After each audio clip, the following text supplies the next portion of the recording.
So, hi everyone, good morning. You know, it is, as Richard always said, it's such a pleasure, to have our energy partners together again in person, because the most important part of this is that you need to meet each other, right? You need to meet each other, you need to network. So I was telling someone that this is a little bit like an annual family reunion, right? Where we get all our energy partners, old and new, together, and we kind of look at where are we going. And it's particularly important this year because of our challenges and, for some people, opportunities of our state and national energy policies. But they are intent on forcing outcomes rather than truly creating partnership and opportunity. And I want to talk about a different way for us to do this. So over the last 15 years, under the excellent leadership of the Kern County Board of Supervisors, and we have some of those board members here. If I can have the board members, I think Supervisor Scrivener, who has more renewable energy than any county in California, and Supervisor Leticia Perez, who's been... So Supervisor Perez has been instrumental in the workforce development that we need to fill these jobs. We have, over the last 15 years, become the #1 county in California for wind and solar. And of course, we have also implemented the most environmentally protective local permitting for the oil industry any place in California.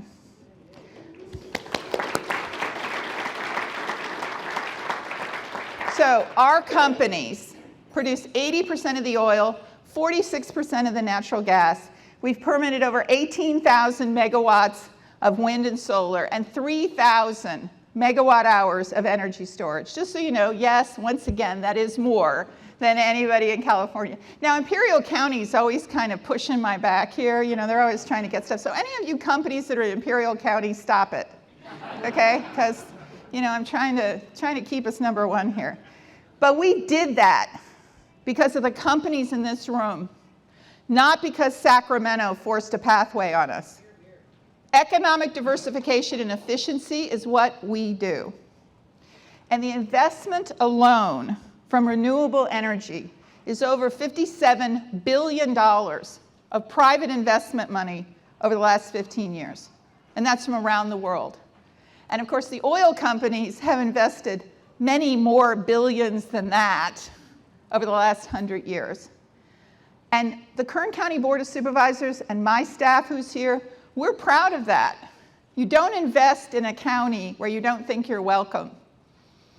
Those are 30-year projects, 100-year projects. People come here because we are supportive, but at the same time, regulators to protect everyone for these projects. So, I think we've established we're an energy county, but what is our challenge now? We have to design a future with our business and our community partners rather than being given a future. Everyone here who has a PhD, raise your hand. Come on, PhDs, academic people, raise your hands. I do love you, okay?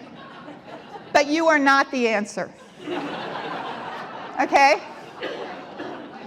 You're part of the solution, right? But that's not the future that's going to be designed. I'm not quite there. I have a master's degree, so I can also say I love academia. But it has to be based in the real world. We can't have academic PhDs and others designing this future. They're going to give us ideas, right? So what is our job ahead? What do we have to offer? What are our new industries? Constantly people ask me that. I'm like, my gosh, I'm getting tired of talking about it, okay? We have tons of new industries. I could go around to every single table here. Many of them are secret, so some people aren't going to share.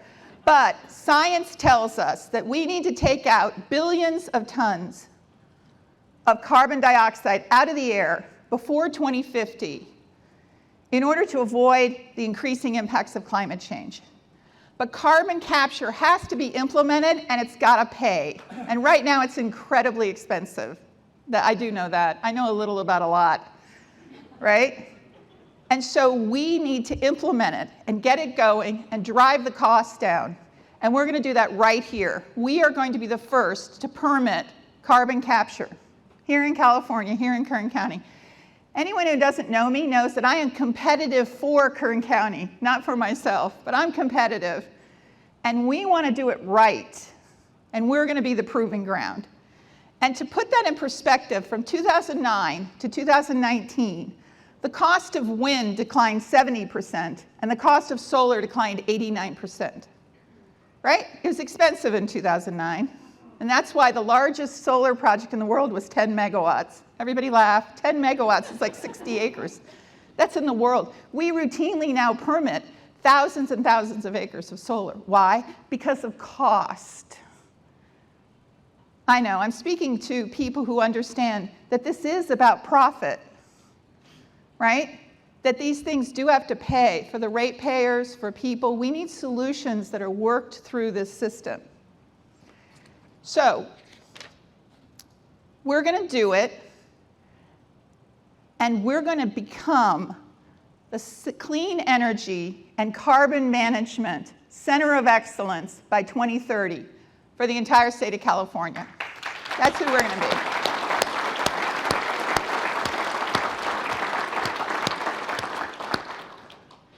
We already have newer, cleaner ways to extract and produce our fuels is already being engineered by the oil companies we have. We have second-generation alternative fuels up and running.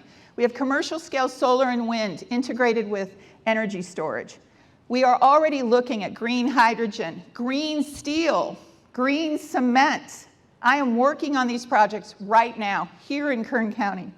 We are looking and working with companies that will take carbon dioxide out of the air, direct carbon removal.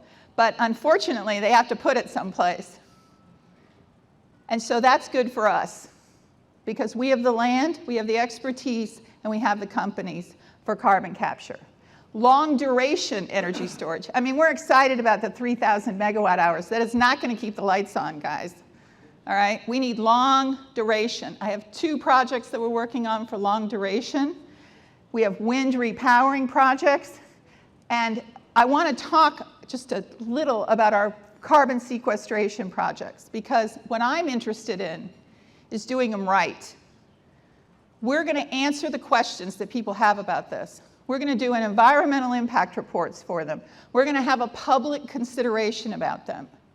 People who are afraid of these projects are going to have an opportunity to get answers and work their way through this conversation.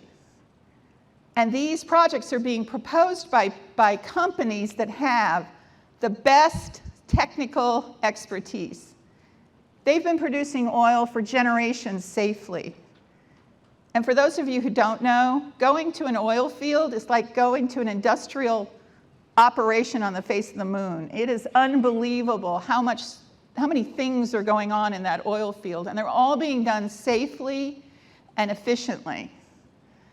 So, our continued growth in logistics, aerospace, agricultural industries, oil and gas, renewable energy, those are all part of the landscape of our future.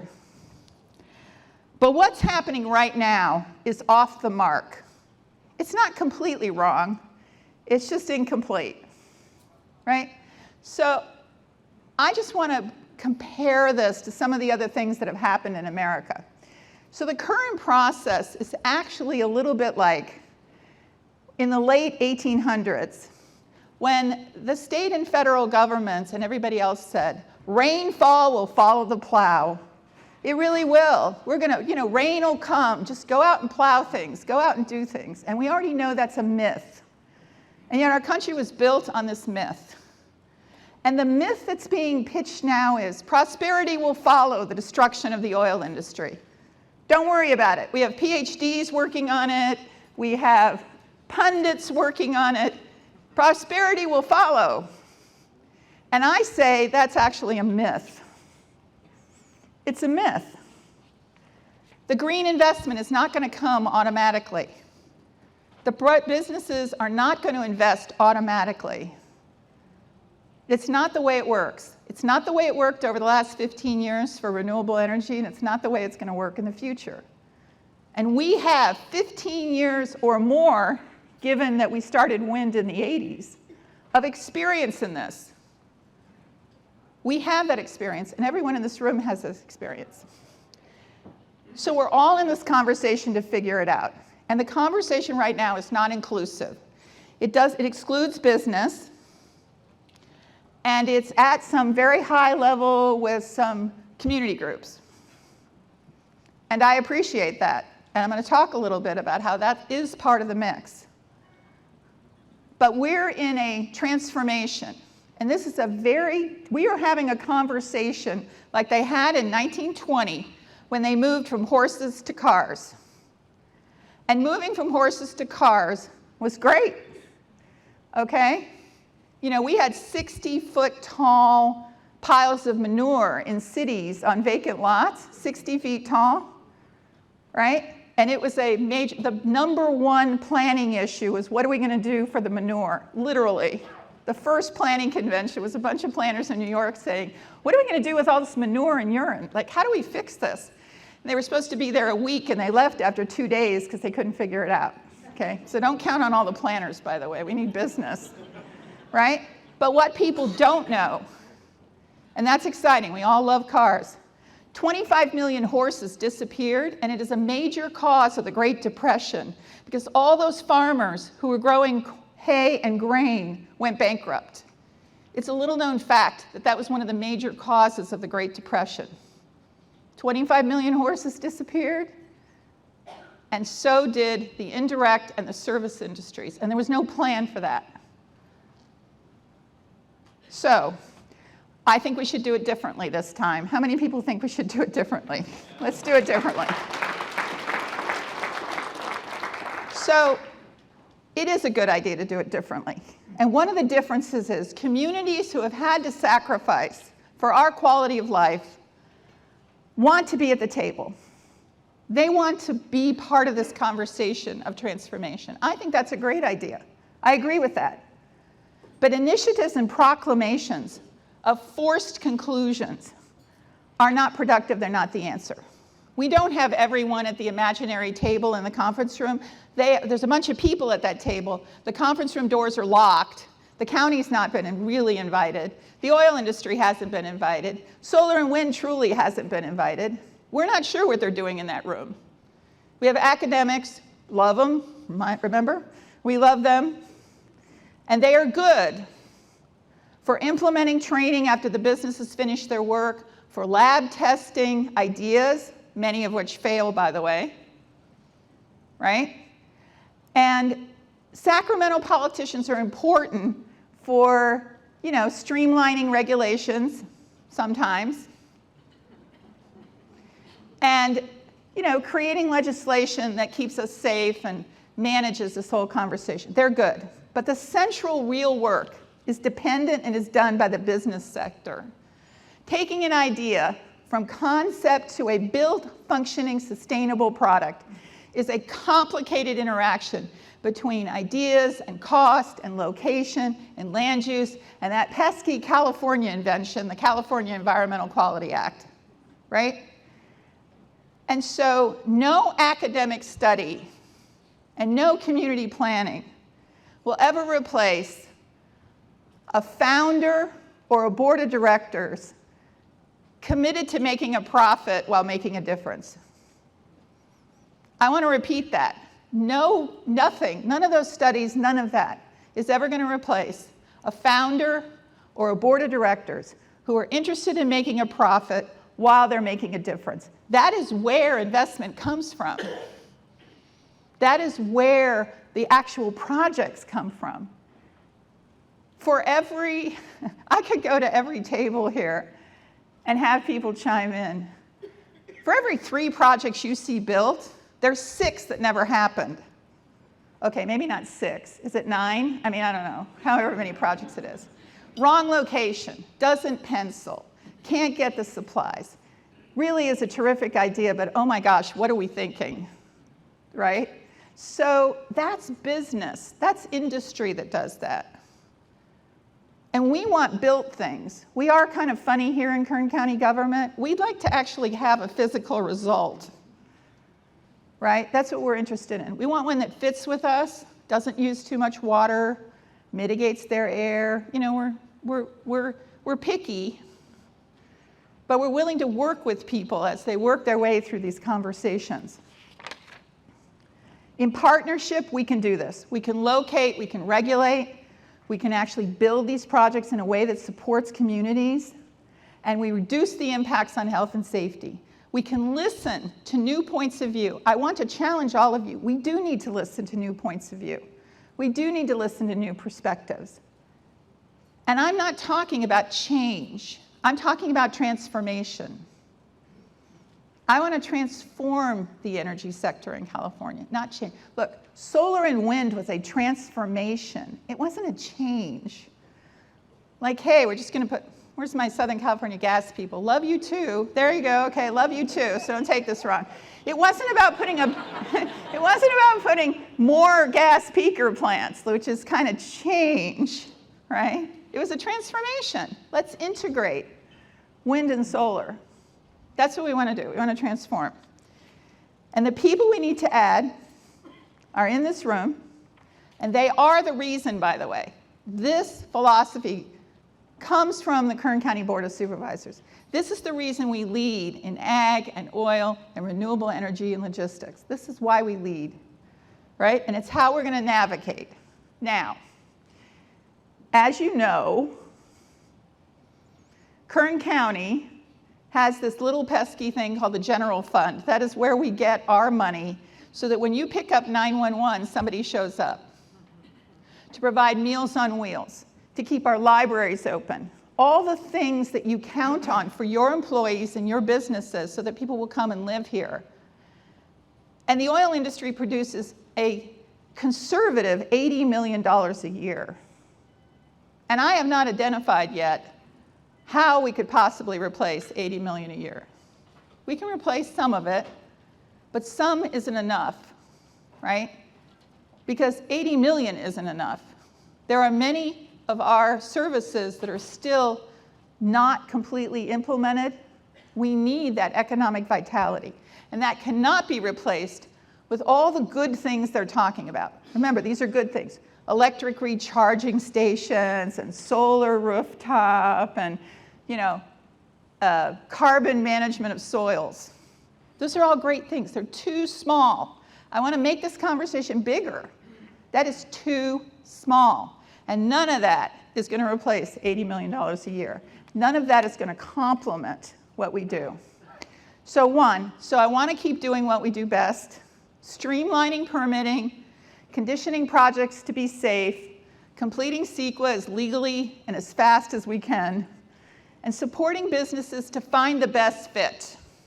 So one of the things that I made a joke to myself when he said that about who I was. I said, there's also fear here when you look at me because, my conference room really is where projects go to die because sometimes people come in from Illinois. I get them from around the world, and I'll say, how much water do you use? And they come up with this astronomical amount of water. And I say, I'm sorry, but you're kind of in the wrong place, right? It's going to cost you too much to get this water. But that's what business wants. Business wants feedback before they invest millions of dollars in something. They want to know what the challenges are. And in many cases, I've said that, and people have said, well, I'm up for the challenge. I'll figure out how to use that dirty water on the west side. Okay, I like that, right? But that's the kind of government we are. We want to help you understand what fits and doesn't fit. And many of these projects are things that have never been done any place on the planet, okay? People come to me and they say, well, we're doing it in Sweden. That's terrific. I'm not going to Sweden. So you're going to have to speak a little more about that, right? You have to give me a little more detail about that. Let's walk our way through it.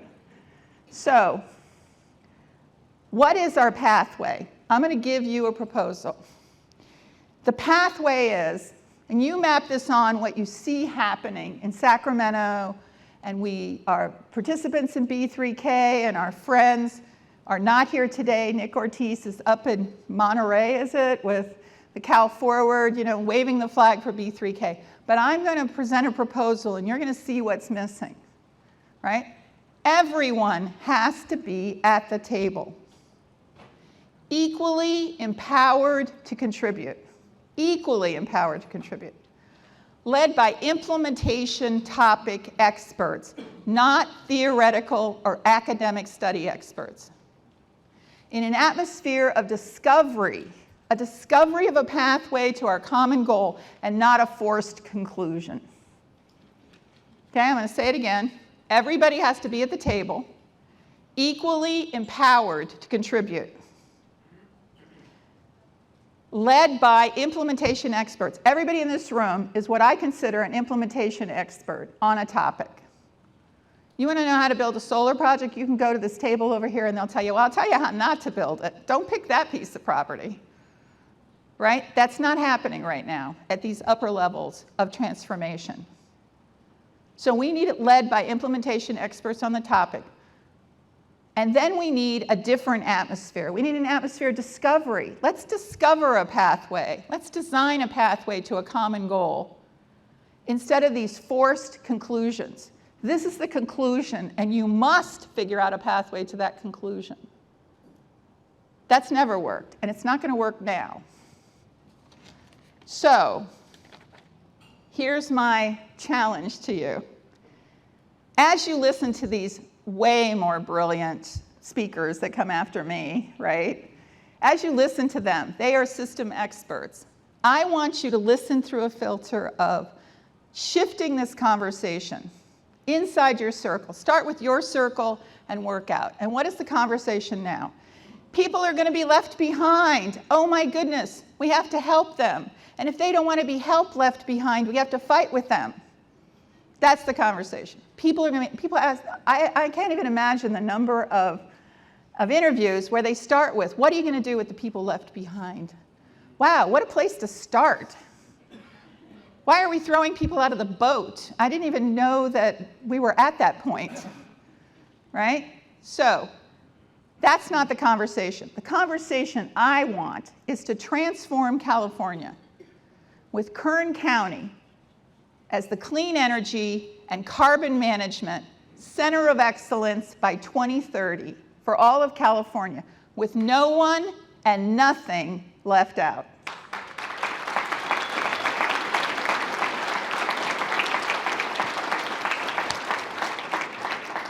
Remember, no one and nothing left out. And when people say to me, we can't do that, I say, well, that's the problem. Listen, when you came to me in 2008 with this huge transmission line, they said, we're going to have 100,000 acres of wind and solar. I looked at them and said, really? But they didn't say that. They said, let's get to work. So I'm now saying, we can do this. We did it over the last 15 years. We can do this, and we just need to shift this conversation. It is starting to shift, even in Sacramento. I want to remind everyone that the people in this room, oil has been here 100 years, wind and solar wind has been here 30 years, solar has been here the last 15 years. I think with that track record, we are all friends. And this administration has been here a hot minute. Okay, they've been here a minute working on this. And it's not about fighting, it's about transformation. Those are different things. So, I appreciate all of you. I appreciate that you come to the Energy Summit. It's exciting to have you all in person. And I look forward to, as we go through our year in 2022, hearing the snippets of how this conversation is starting to shift. Thank you so much.